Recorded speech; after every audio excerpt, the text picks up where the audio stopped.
The House of Lords Select Committee met as part of its ongoing inquiry into the impact of Brexit on Gibraltar. The Chief Minister, accompanied by the Attorney General, the Collector of Customs and Equality Minister Samantha Sacramento, was questioned for over an hour on the latest developments as the March Brexit deadline looms nearer. The negotiations clearly have been satisfactory as we see them. And indeed it must be so because the Prime Minister told us so yesterday in her statement. Fabian Picardo confirmed the parties have come very close to final terms on citizens' rights, police and customs, the environment, tobacco and taxation. He explained there are two sets of documents, the protocols which will come under an annex in the final deal between the UK and the EU, and the memorandums, which will deal with practical arrangements at a local level.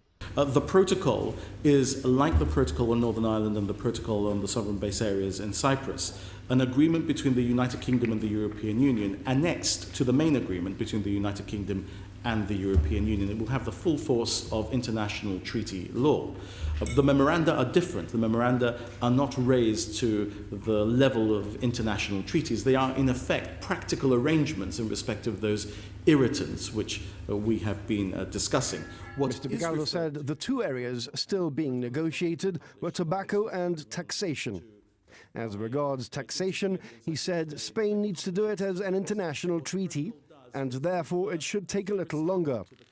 However, he added the corporate rate of tax in Gibraltar is above the threshold considered by the EU as harmful, and therefore this was non-negotiable. Mr. Picardo said Gibraltar had increased the price of tobacco by 148% in the last 7 years, but that controlling the illicit tobacco market was about more than just the price. He said Gibraltar had introduced some of the toughest laws in the world to clamp down on this, and was now working on price differentials with Spain. He said the price of tobacco was on a permanent escalator and going nowhere but up.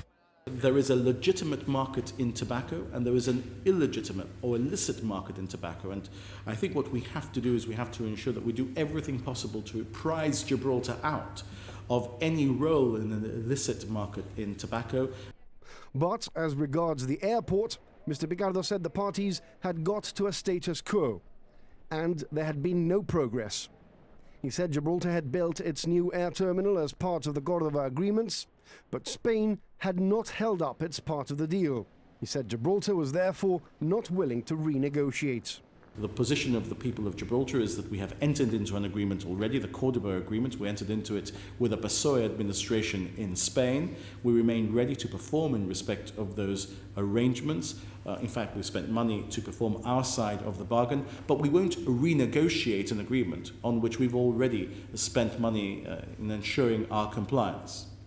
When asked about preparations for a no-deal scenario, Mr. Picardo said the government was not going to relax its contingency planning until it was confident that everything had been agreed.